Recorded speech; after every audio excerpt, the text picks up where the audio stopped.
money algorithm in your natal chart. Very often when people speak about money and astrology, they say, oh, look at your second house, it will show you how you can earn money. Or they will say, look at your 10th house, it will show you how you can climb the career ladder, how you can be successful professionally. All that is true in a way, but none of that will work if you don't sort the basics out. So actually, when you want to increase your wealth, when you want to increase your income, you start with the basics.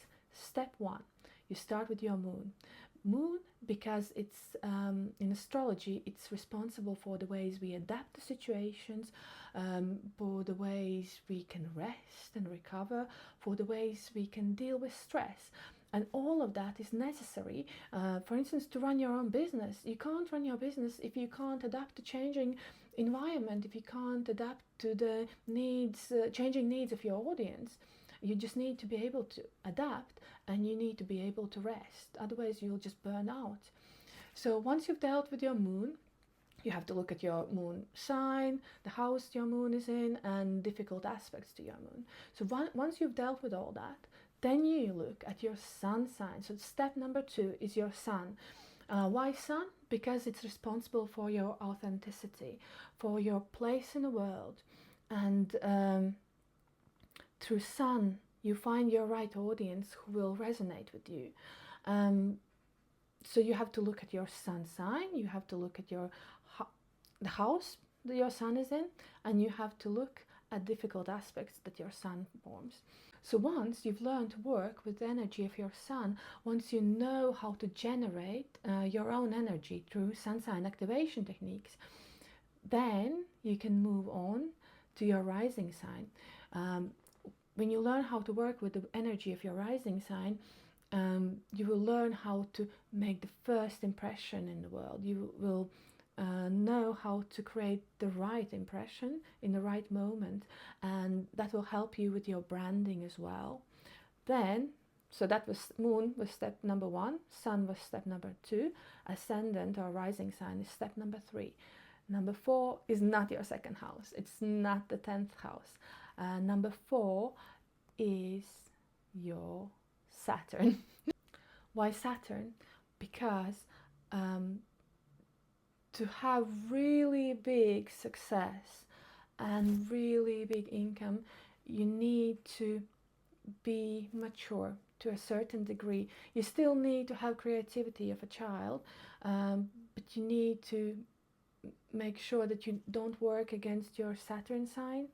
So you need some certain level of maturity.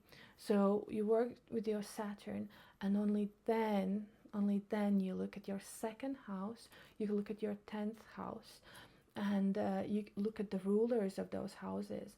And you also look at Venus and like difficult aspects to your Venus.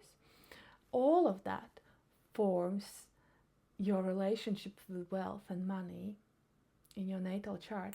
So it's not as simple as just looking at your second house or 10th house. It is a whole process, and you have to start from the bottom, from basics, from your moon, sun, rising sign, and then you move on to Saturn, and then you move on to the second house and 10th house and Venus sign. So it is quite a long process, but it doesn't have to take a long time if you do the right things. So if you want to know what will work exactly for you, you can order a personalized report from my website, or you can order a consultation. You can also do it on your own. You don't need to order anything from me. All of the information is available on the internet and in books, and you can find it yourself. I provide a shortcut. I can do the work for you, and then you just have to go on and do the actions that are in your report, and that will bring you closer to your income and your wealth. But if I had to suggest where to start, I would start with doing things you are afraid of, doing things that you feel resistance towards, because that is where our greatest potential lies. So maybe think, what is one thing that you could do today what you are slightly resistant to, and do it. Good luck.